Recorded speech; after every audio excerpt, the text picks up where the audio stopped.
We're in the process of deploying a team from the FAA, from the NTSB. We also have GE and Boeing that are deploying their resources and investigators to India. I would just note that India leads the investigation. We're there to provide any assistance that India may need as they go through which appears to be a somewhat lengthy investigation on this crash.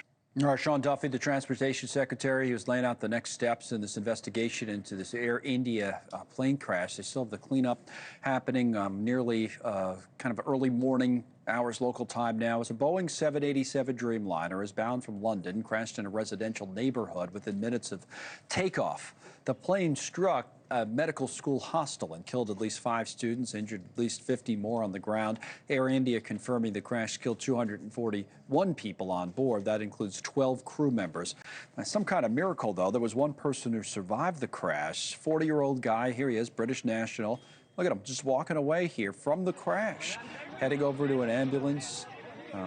He told local media issues occurred on the plane. That's how he described it just seconds after takeoff. Cause still unknown. And Chris Bauer joins us for a conversation on this. You might notice at the bottom of your screen, we're expecting an update from in L.A. from Mayor Karen Bass, which will take you to, it's supposed to start any second. But let's have a conversation with Chris, President and CEO at Hughes Aerospace, pilot on the Boeing 787, so knows the plane. I mean, I don't know why. Maybe it's just a human being in me that wants to start with the guy who survived, but I still can't believe that. I mean, I guess there's no explanation for something like that. It is a horrible tragedy, and there have been other air disasters where people do miraculously survive. There was just an anniversary of a woman who fell from an aircraft that broke up over the Amazon. She was 17 years old and survived for 2 weeks in the jungle. It's crazy, isn't it? This miraculous. Guy, yeah, I mean, he had a few, he walked away. Unbelievable. The plane, this 787 Dreamliner, what should we know about the plane? It's always tough. We don't know anything about what caused this yet, I don't think, but what should we know about the plane? Yeah, I'm always careful to speculate because that's the job of the professionals, but just on the face of it, it's a 2011. It's a -8, which is the first model that Boeing came out with. So it's been in the air for a while. It's obviously gone through maintenance. It's not a new airplane. There have been some issues with the 787, some teething pains early on involving the battery and some ice crystal issues with the engine.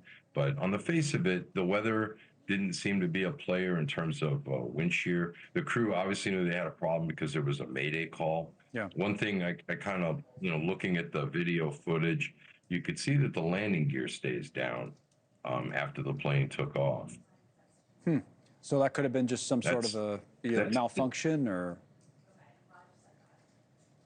Well, whatever was going on, they were distracted enough not to raise the landing gear.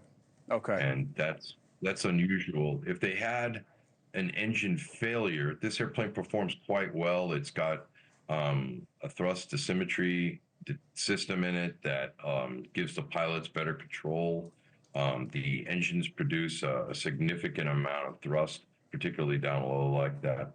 So the likelihood of having a dual engine rollback is somewhat remote, but it's interesting that the plane wasn't climbing and the landing gear was left down. The only thing I could think of why you would leave landing gear down is if you had some type of a tire malfunction and the checklist commanded you to do that, but that's unusual. Okay, it's interesting to point that out. What a terrible scene.